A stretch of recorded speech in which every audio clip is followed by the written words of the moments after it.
one test so far where you've gone unmanned around the moon. Is that right? So indeed, we did the Artemis 1 mission in 2022. Launch was in November. The mission lasted roughly 1 month, a bit less, 27 days, Wow.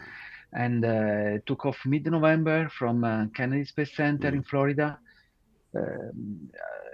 As ESA team, ESA plus the European industries working on the European Service Module, we were supporting the mission from the Houston Control Center, and it was a test flight. Yeah. So we flew to the moon, we flew around the moon in a very distant orbit, back on the moon, and back. Why Everything a worked. distant orbit? Why would you? There's an advantage to And going? the idea, yeah, the idea was to enter into this distant orbit around the moon to have time to test our systems. Ah, okay. So roughly was 5 days, 1 week to reach the moon, enter Mm. in orbit. Then we enter into this moon orbit, Mm. distant orbit, and there is where we did many tests. We've Mm. really shaken the vehicle and the European Service Module in all the possible ways to test various scenarios that, of course, we will not have tested with humans on board. Yeah, best And not to shake it while there's people inside. Yeah, yeah. yes, and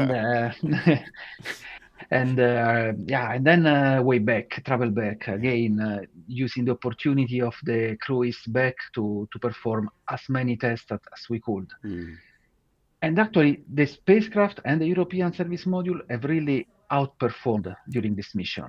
So everything worked okay, beyond expectation. Performance of the subsystem was above expectation. So, yeah, was really a great mission. Did you sleep at all that month while it was out there? What was a bit difficult. I mean, yeah, one because we're busy, two because we're super excited. Yeah, So yeah.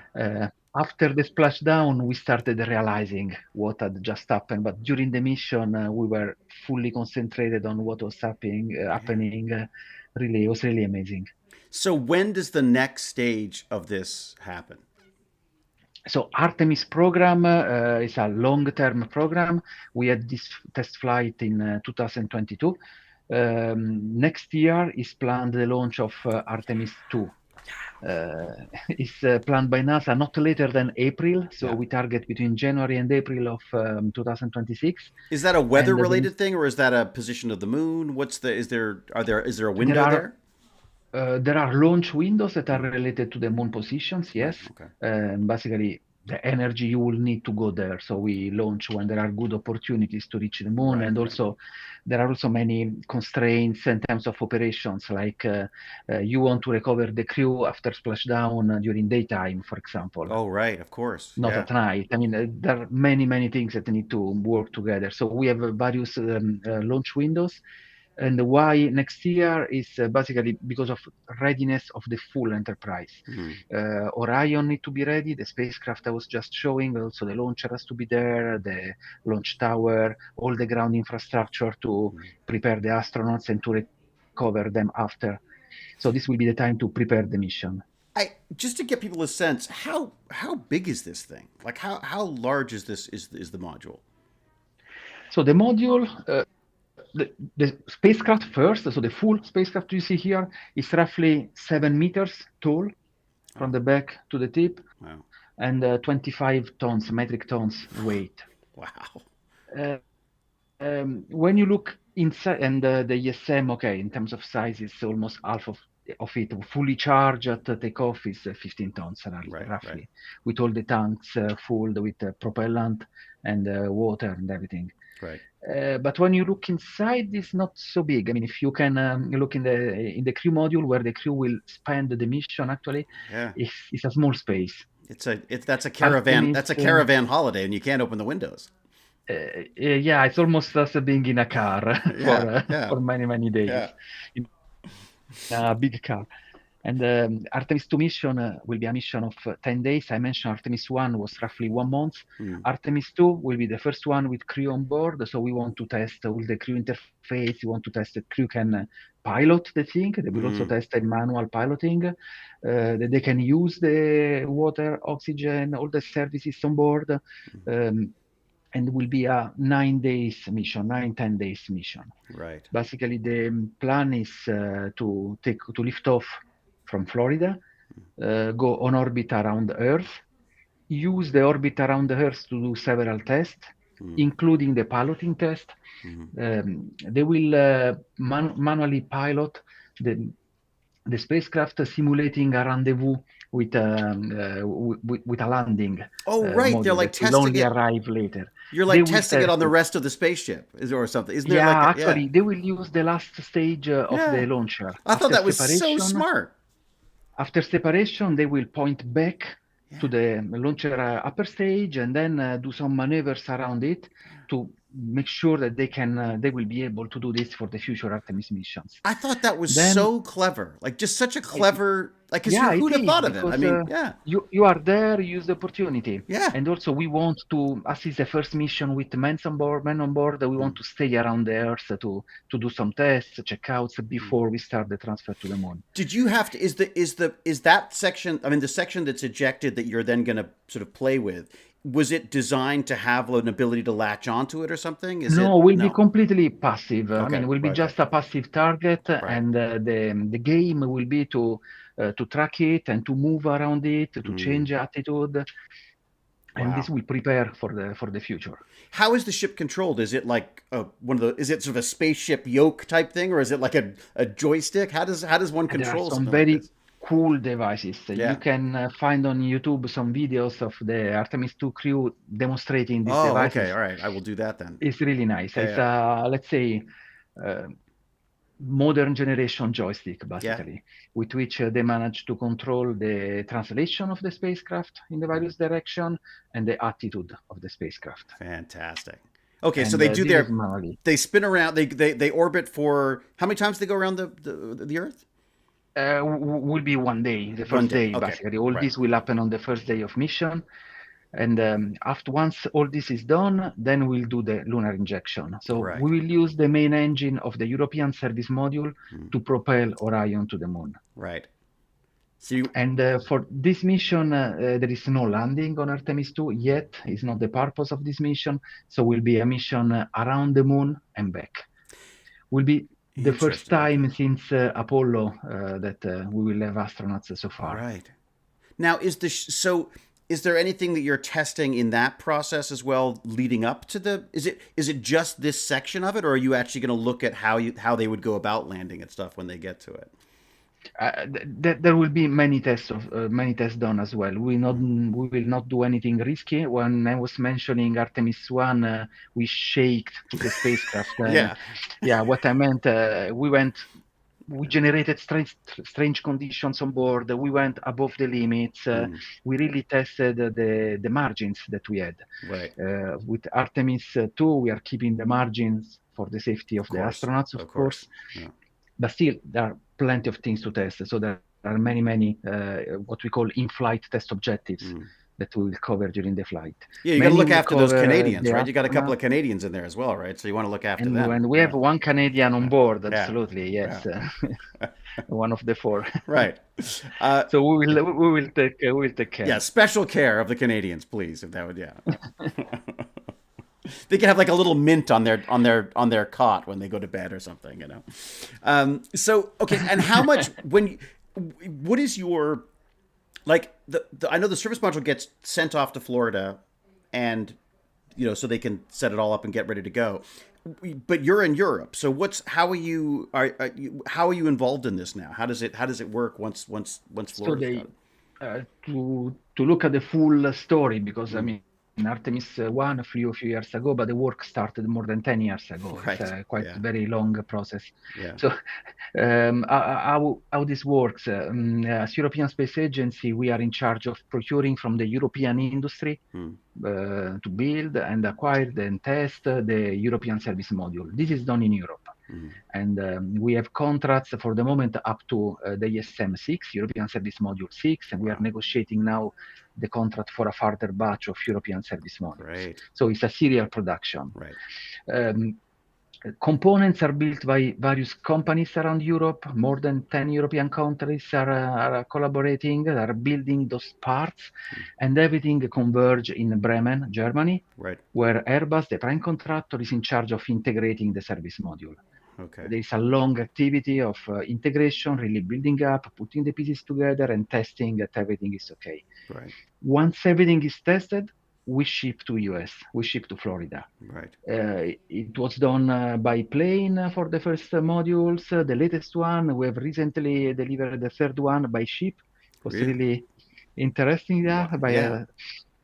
Was How long did delivered by that ship. take? By ship took a couple of weeks. Yeah. Yeah. But interesting because the ecological impact is much lower, of course. And we Oh. used a very modern ship, cargo ship, a big cargo ship, also using sails. I'll try to find a Oh picture and yeah. show Was you it the big metal the. sails that they have? Yes, Oh, beautiful. Those things are absolutely absolutely. These extraordinary. rigid, four rigid sails. Yeah. It was the first time that this kind of spacecraft was delivered on this kind of cargo. Oh, So I it's didn't really, we're realize really proud of that. it. That's even cooler.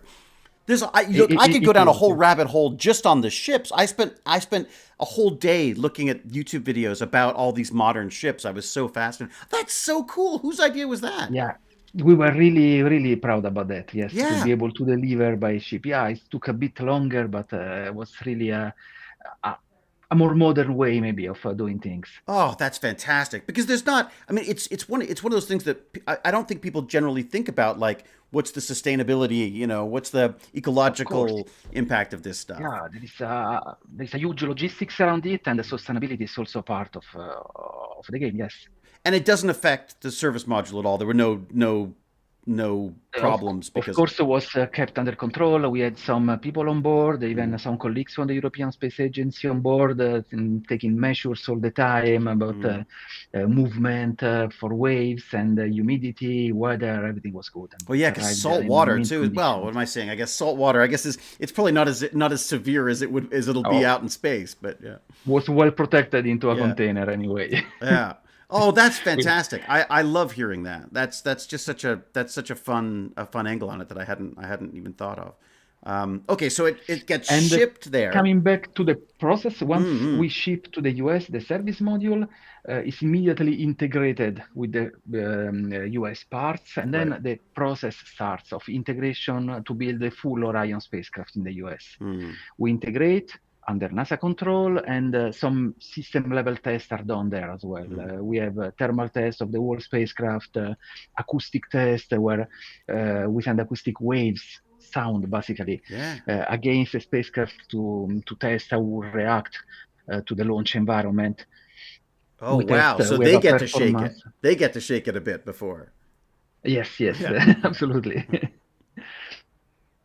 And we test the performance of the various subsystems, and it's a long campaign to have the spacecraft ready. Once ready, we start the launch preparation. Launch Right. preparation means to fill the propulsion tanks, to have everything ready for launch, and to stack on top of the launcher, of Mm. course, of the SLS launcher And in how KUC.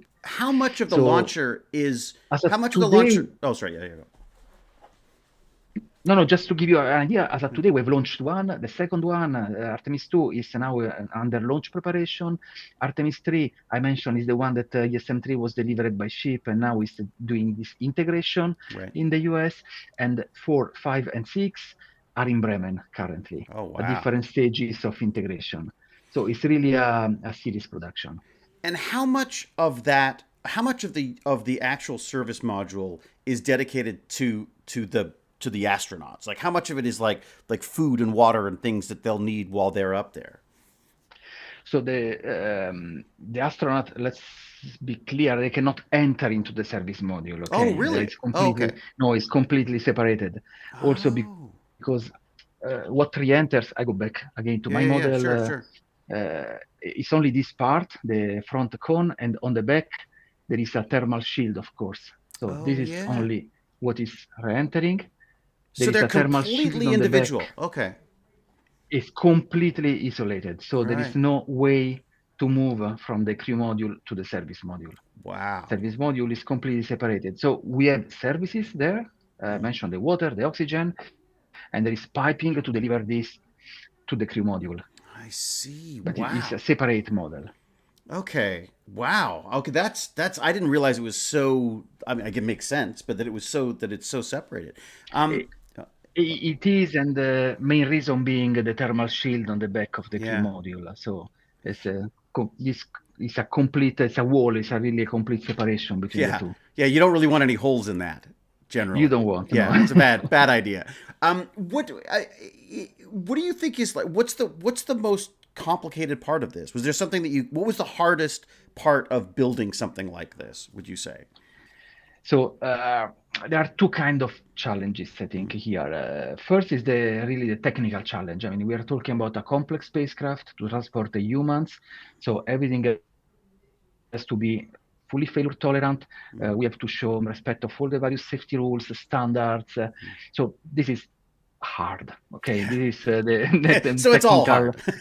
hard. This is the technological difficulty, Yeah. Yeah. and linked to the processes, to what we are doing.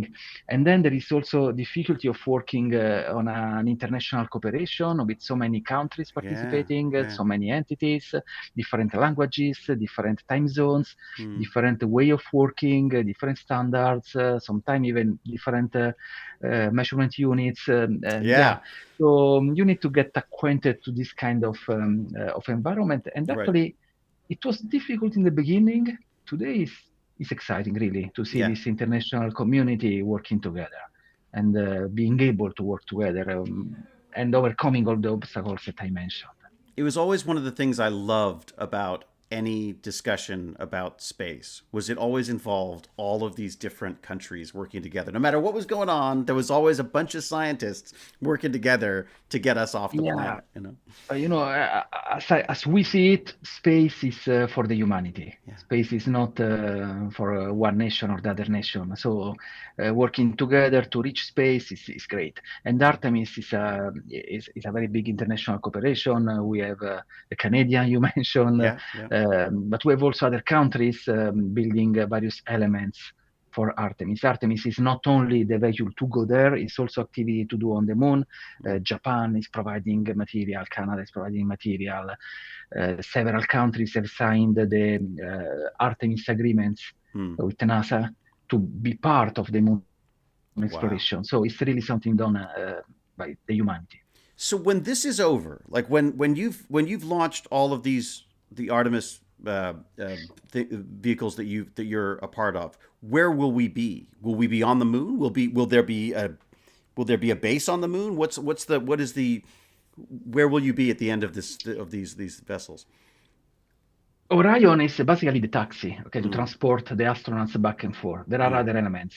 There is a lander that is under construction in the US. Mm. For Artemis 3 will be the Starship from SpaceX.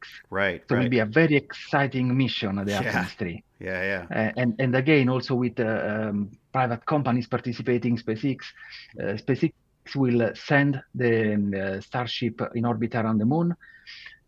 Orion will dock to the Starship. Mm. The astronauts will move into the Starship and land and go to the moon surface and Wow. back to Orion for the travel back to Earth.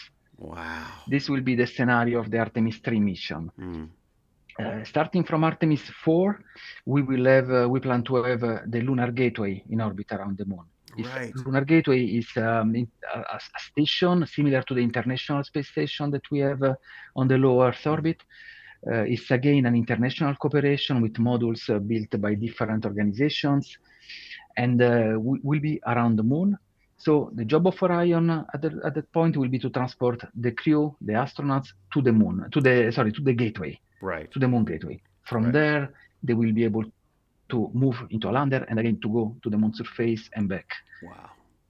So Orion is one piece of the puzzle. Yes, it's the piece that is bringing the astronauts there. So it's a critical part, but there is a full enterprise that will be ready and will allow this moon exploration.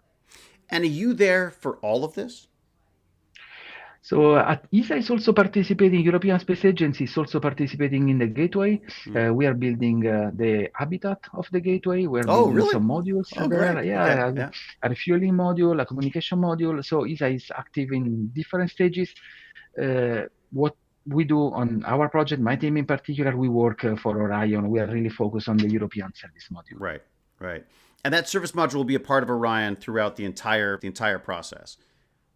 Yes, And you will absolutely. This is and Orion you're is tweaking built it. with the European service. Yes, we are. Yeah. Yes, we are because first because we learn a lot with the first launch. Hmm.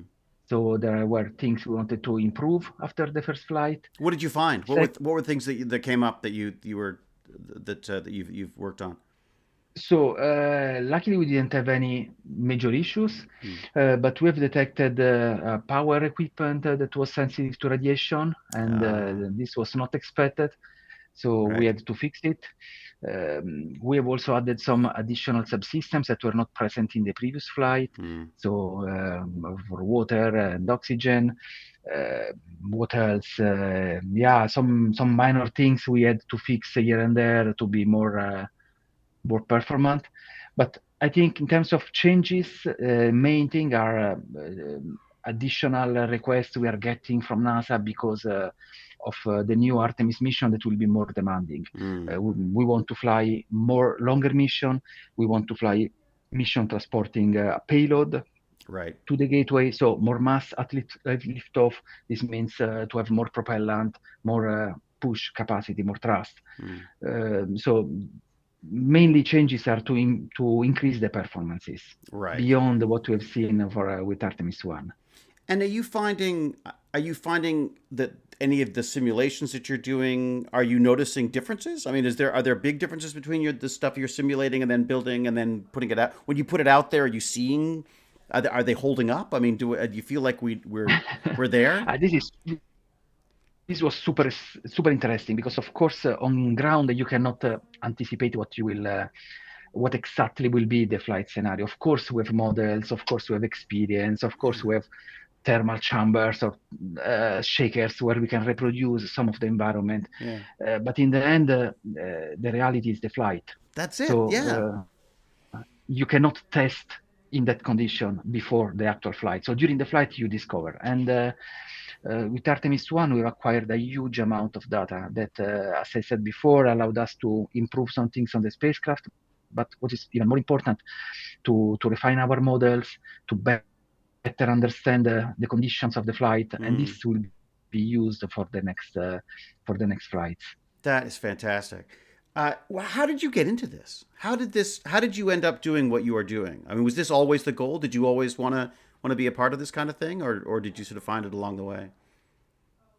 It was actually a long way in my case. So yes, I was passionate by space. I wanted to work in space, but I've been working on various projects before to reach this one. So actually, I started many years ago working for the automated transfer vehicle. This was a vehicle built by the again European Space Agency, European industry as a cargo vehicle for the International Space Station. Huh. That was A your big first. That was your first. That was just your first job in the business. was my first job in the space business, yes, Really? And and s- was and absolutely exciting. and how did that come about? How was that? How did you get that first? How did you take that first step into it? I'm an engineer. I was specialized in modelization and system engineering, and then at the time I was working in Italy, and then some colleagues started working for this module, and I knew very little about it at the time. I was a young engineer making my modelization activities. I said, hey, would be cool to work there. The Yeah. activity was in France at the time. I was still in Italy, so, but I got in touch with the colleague and hey, do you need someone to help you doing modelization? Is what I was doing at the time where I Mm. was a specialist. And he told me, yes, actually, I do need. So why don't you come over? And then I moved to France and I started working there. And wow, it was so What exciting. and what software were you using, or was it all just sort of mathematical models at that point? What was the? There were various kind of software was dedicated, some dedicated software in particular for system engineering modelization, Right. complex charts and functional decompositions. It's what I was doing at the time. And it was quite interesting. And then I this brought me into the ATV, automatic transfer vehicle. From Right. there, I then moved to development of the flight software Hmm. for the European for the automatic transfer vehicle. Wow. Hey, I have a model of that one as well. I will show you. Oh yeah, great. Yeah, yeah, yeah. And so this was my Look first at baby, that. and you can see some similarities Yeah, with I'm the seeing Orion. I mean, there's a the service certain module. Antonio style to this I'm seeing. No, it doesn't come from me, but the four wings, Yeah. power generations here, and the engines on the back, and Yeah. the propulsion module. Yeah, there are some similarities. Big difference is that this was docking to the International Space Station, so you see a docking Yeah. system Yeah. here on the front. And this was really exciting. Yeah. I've been working several years developing the flight software, qualification of the flight software. Once flight software was fully qualified, before so the launch of the first one Mm. happened in 2008, the launch. Right. But then, okay, I wanted to see other things, and I moved back in Italy, and I started working on launchers. And Yes. Wow. I spent a few years working on the Vega Oh yeah. Okay. rocket. Yeah, yeah. Yes, and guess what? I have a model. Of course you do. You're gonna need a bigger office, Antonio. Look at So that. yeah, yeah, here it is. So spent a few years on this one. It was interesting experience because very different. I mean, Yeah. flying to the European Space Station, so low Earth orbit, Mm. you had some problems. Then building a launcher is different kind of problems, and Mm. now going to the moon with astronauts on board, again a different environment. So I think it's really a good complement, and Mm. this is how I arrived to where I am today. To answer Ha- to your question. and so nowadays, if there's somebody who is interested in this, let's say they're just getting out of high school, or they're thinking about going to university or whatever, thinking about studying this, is there anything? What do you recommend? Is there anything in particular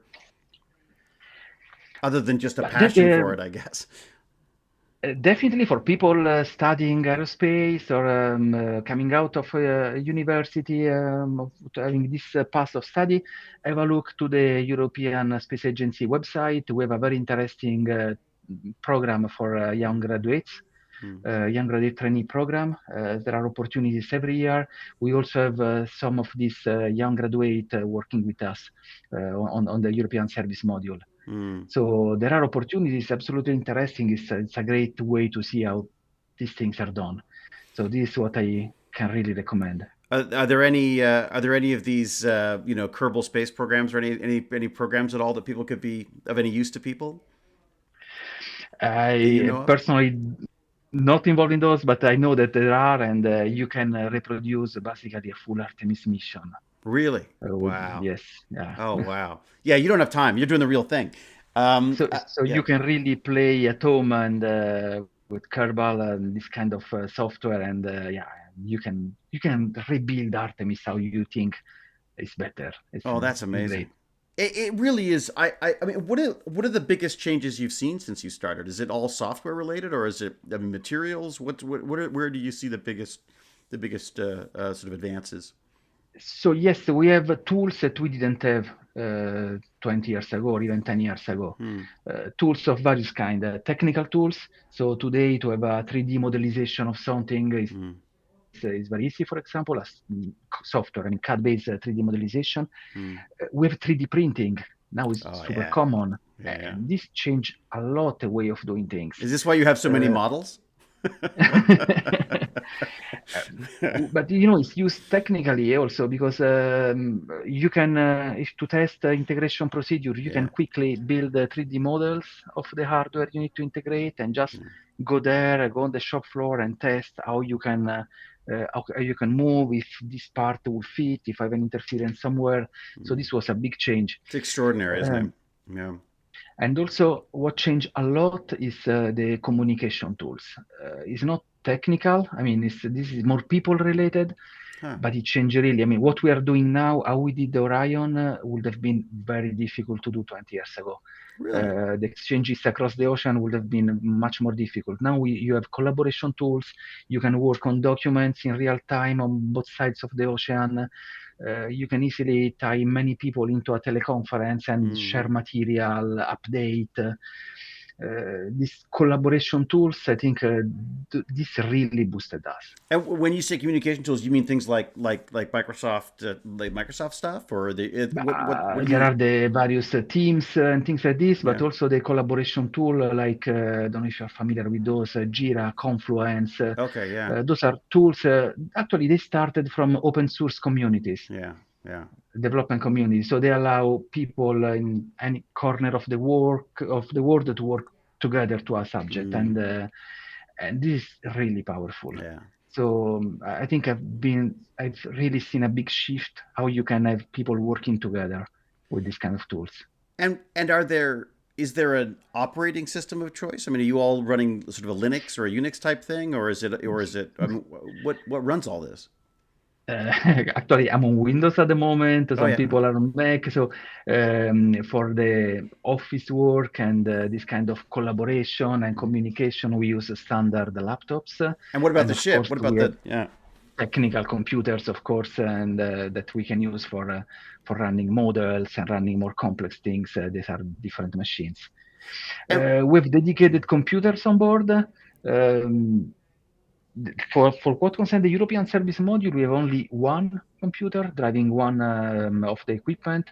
Very small onboard computer, really dedicated to the task. So there is no operating system. It really runs a low-level software to make sure that the equipment works within the time with a very high um, real-time efficiency. right. On the crew module, there are various kind of computers, including, of course, computer that interface with the crew, Mhm. tablets and these kind Right. of things. Right. And Uh, those are similar to what we use on ground, you know.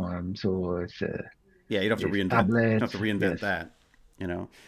It's fascinating. One of the things I was reading about on the Blue Ghost that just Yeah. landed was them testing out these rad PCs. That basically these PCs that can check their own chips and stuff, because of course Yes. there are all these things you just don't think about, like dust and cosmic rays, and all the sort of Talking things that can go about wrong. electronics, the Mm, main issue in space is radiation. yeah, On yeah. Earth, we are protected by the atmosphere and the magnetic field. So Hmm. the cosmic radiation, do not reach our equipment on ground, like your or my computer or telephones, etc. Hmm. So we don't have these kind of problems. In space, this is a big issue. Hmm. You have radiations, you have cosmic ray, and this can have different effect on electronics, starting from destructive effects, so really breaking some Hmm. circuit if energetic particle is reaching a circuit, or simply changing the states of internal memory, for Yeah, example. yeah. So everything has to be protected and redundant, and we use error correction coding. We use redundant memories. There is big experience now how to protect electronics in space. Radiation is the main issue. So we can't create our own little magnetosphere around the ship to protect ourselves from these things. You could put very thick metallic protection around, but would be very heavy at its Right. Oh, cost. yeah. So It's I would that not trade off. recommend. It's always that trade off, isn't it? Yeah. Yes, Yeah. yes, it is. It is. I should see if anyone's got any questions, because I feel like I've hogged you for most of our time, and thank you very much. I know we're getting short. Actually, how are you doing? Do you have like 5 more minutes just for some questions, if possible? I do. Okay. Yes, yeah. I'll No see problem. if Agni's got any questions for you. If not, I'll take those questions for sure. Um, I know a question that we always get asked, which I'd love to get your take on. Um, Science fiction. Are you a science fiction fan? Are you some have you Absolutely. and what is the stuff you love and what is the stuff you hate? It's always nice to I always love to hear what the real people like about the stuff and what they don't like about the stuff. What's. So I love science fiction. I also love non-realistic science fiction. I'm Oh, not you one do. of those engineer that says, this cannot happen. So you like your I Star don't Wars care. as well. I don't care. If I'm watching a movie or reading a book, I like also You when can it's lose not realistic. yourself in that.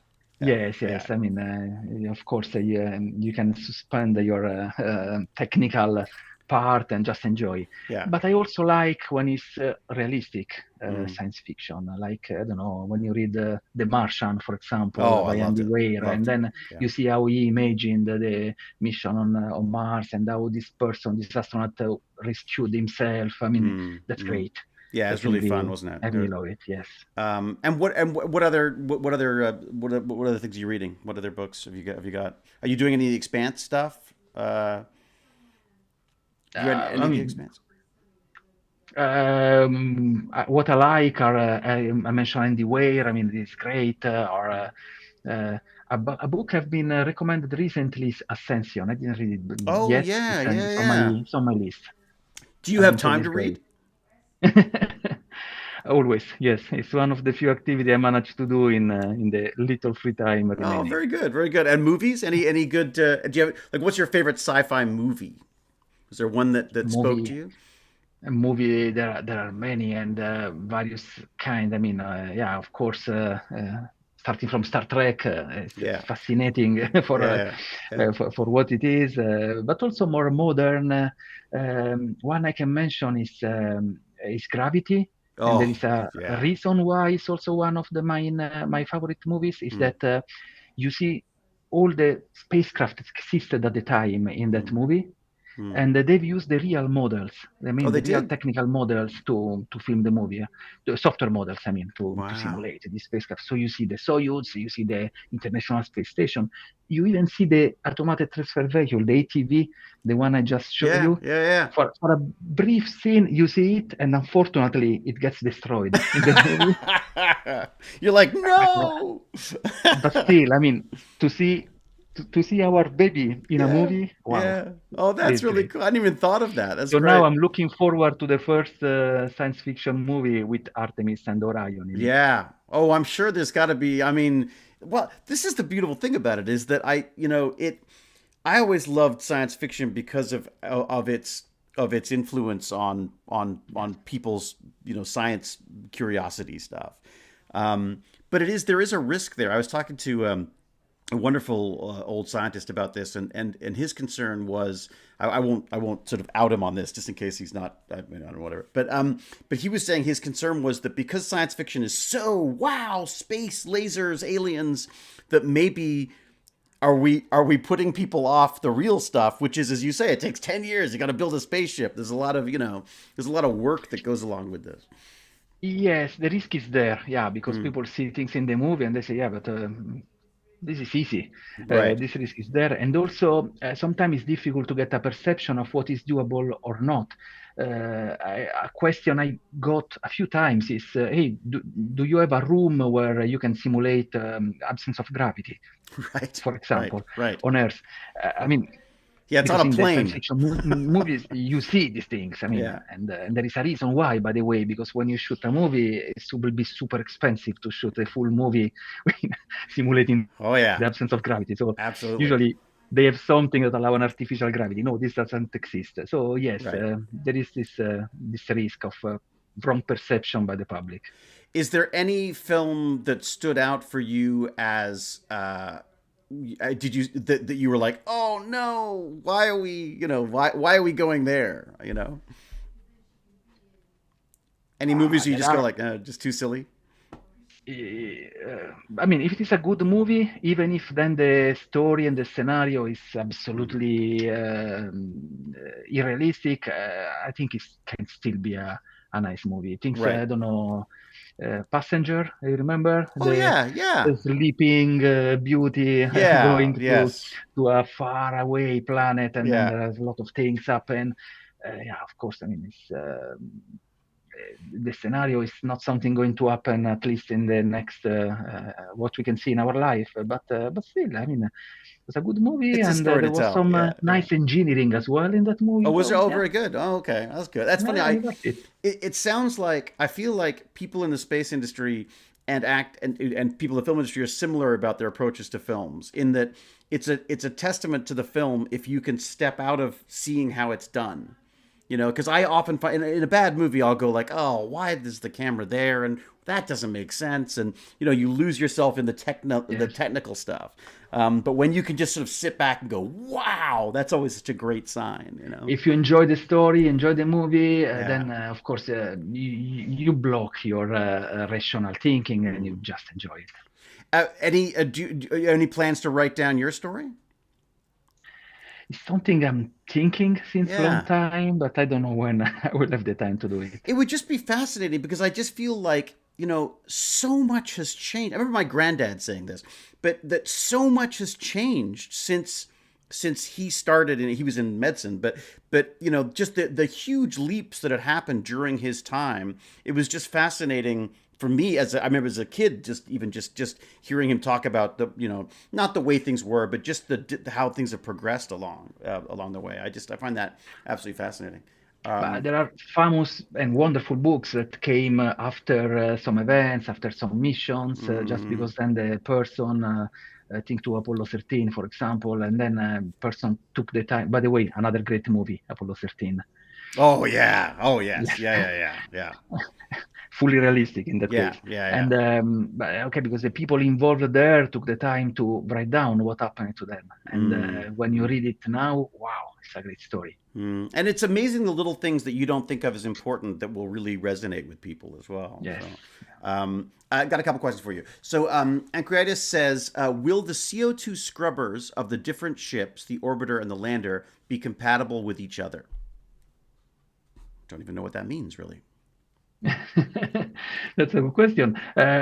We have a CO2 scrubber on the Orion. Now, I don't know what they have on the lander, honestly. Right.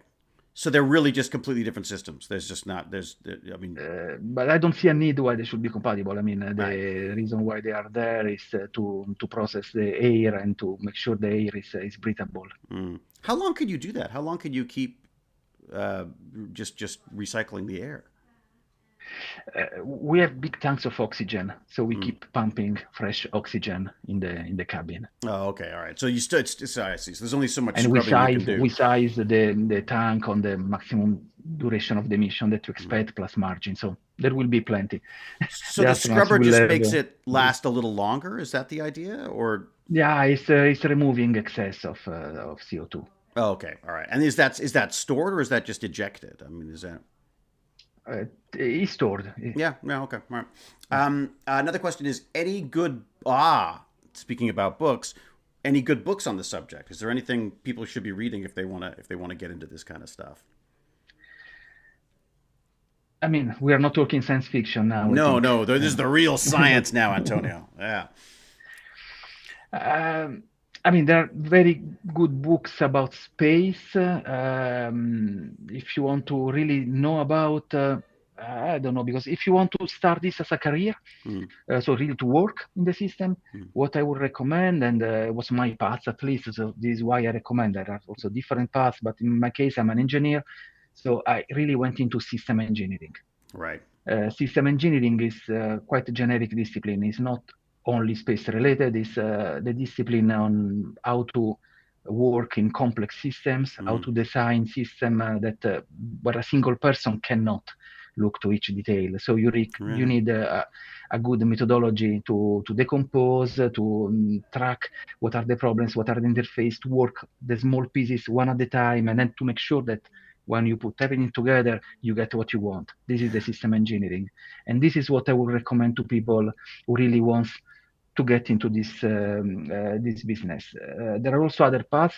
You can be more a specialist. You can be a physicist. You Mm, can be a specialist of one of the various disciplines involved mm, because we need people who are good in thermics, in electronics, in software, in aerospace, of course, trajectories, right, right. this kind of things, rocket scientists. Yeah. So there are so many disciplines involved that there are really many, many paths Mm. to get into this. And what are you looking forward to in the future? Is there anything in particular you go like, I cannot wait for this to happen, or? Many things, but because it's by step already seeing the spacecraft around the moon when we flew Artemis 1 Yeah, yeah, was great. yeah. Really something I will never forget. And there was one moment. Okay, now I'm talking about the past. I will talk about the future in Okay, a okay, okay. second. But there was a moment when the spacecraft disappeared beyond the moon, Yeah, behind the moon, and then we lost communication because we didn't have any more line of sight. And yeah, for some time we were completely blind, and the Orion was behind the moon. And then the moment when it reappeared on the yeah, opposite I side, can and we imagine. started having communication again, wow, this was great. Yeah, And there will be other of these wow moments to come. I mean, flying the astronauts will be for sure one, yeah, yeah, but but the big moment will be the man on the moon, yeah. boot on the moon again. So this will be it's really something I'm looking forward to it, and being part of it, contributing to it is really a great honor. Why is it so important? Why is it so important that we get back on the moon, do you think? It is super important. It's super important because Moon is start to do other things in the future. It's a Right. step to go then to Mars to test all the technologies that we have and to test that we can endure this kind of long mission to go with humans more far away. It's also important to explore the Moon. We've Yeah. been there 6 times with Apollo, Mm, 12 people totally. yeah. Have been on the moon, all on the same line of the moon around the equator, because at Right. the time Apollo didn't have the performance to go to other area of the moon. And come on, it's our satellite. Yeah. There are resources there that Artemis program wants to explore. There is possibly water on the poles that can Yeah. be used. There is hydrogen can be used to produce propellant there. Mm, There's a lot to do on the moon. yeah. Oh yeah. No, it And sounds amazing. It sounds like you'd be so there in a shot. It sounds like you'd be there in a second if you could. I have a friend who says surface of the moon is more or less as large as the surface of Africa, if you compare. Yeah. Okay, Wow. and we had 12 people that have been in 6 points of Africa all around the equator. You cannot say that you have explored Africa. So No. this is what we want to do now. Wow. God, that's so exciting. Thank you so much. I don't want to keep you because I know it's getting late. So appreciate you doing this. How do people get in touch or keep track of what's going on for you? Where should people go to see what you're up to? Yeah, definitely, we have a blog on the ESA website, Yeah, the yeah, Orion blog. yeah. It's updated regularly, so I recommend people to go there. If you can post the link, I'll put the link in the David, description if you maybe give it to yes, me. Yeah, because that's this can great. be useful. Yeah. And then you can Oh, see what is the last campaign we did. We just installed the solar wings on the Artemis 2, for example. oh yeah, But I mean, this kind of things happen all the time. So you can go there, you will have amazing pictures, and you can see what we are doing. yeah. Oh, the pictures. Did we see the pictures? Oh, we can't do the pictures. That's right. Oh, we couldn't do the pictures. That's right. That's right. We couldn't because of Zoom or the. No, no. I think I did let you share that. I think you could do. Okay, I will share. I will share If you've one got a then. second, that'd be amazing. Just because I that. will share one Yeah. picture that is I'm so one sorry. I almost let you go, Antonio. Almost. almost. I didn't manage to escape Yeah, yet. I'm sorry. I'm sorry. Yeah. Once you get me No excited problem. about this I'm stuff. here for you and There for you your go. Oh, listeners. there we So go. let me see if I can put the picture there. Look at Oops, that. it's This is it. coming. Give This me a is second. extraordinary. I mean, look at that. Oh, Hey, it's sorry, the it's not the one I team. wanted to show. Look at Not the one I that. wanted to show. This is the one I wanted to show. Wow. And it's a great picture for many reasons. Yeah. So allow to talk me a few seconds about it. First of all, you see the spacecraft with the light of the sun, beautiful. You see the two logos, NASA and ESA. Mm. We are very proud that this is a Yeah. collaboration between the two agencies That. in US and in Europe. It's super important. And what you see, this marble on the right side is Yeah. the Earth and the Moon. And I mentioned that for Artemis 1, we went in a very distant orbit beyond Mm. the Moon. And you can see it here. This is really an Artemis picture. Yeah. Apollo took fantastic pictures of the Moon, but didn't go so far. Yeah. So you see that they did in all the Apollo pictures, you have the large moon and then the Earth on the back. Mm. Here you can see the two bodies, moon and It's Earth. extraordinary. Yeah. And this picture was taken by the camera that are installed on the tip of the solar arrays that we have on the European service module. Right. Wow. And I cannot tell you, David, the amount of work it took to have the Yeah. right How did pointing and I can't the even right imagine. calculation of Yeah. position, shadows to be able to take this picture. But it's beautiful. For us, It's this worth it. picture, this one is iconic and is really a symbol of Artemis 1 It's mission. absolutely stunning, and an absolutely perfect way for you to escape, Antonio. If you could leave us with that, that was absolutely that's yeah. Thank you so much, everyone, and thank you to the chat. As I say, I'll put any links you've got. Hey, there's the team. I'll put any links you've got in the description, and we can the people can follow up with that. But yeah, thank you all so much. Go check out techbandits.org if you want to. I've got a little newsletter, and I'll make sure that I include this chat in that next week, so that people can have a look at it when it's all posted and all. So Antonio, again, thank you so much. Really appreciate you taking the time after work to do all this for us. Thank you to you for the opportunity. Always nice to talk about Artemis, about Orion, about the European Service Module. So Well, I'm grateful that you provided this opportunity. well, good luck with Thank all you. your endeavors, and I And hope to talk to you soon when you're on the next one. hope to. Thanks, everyone.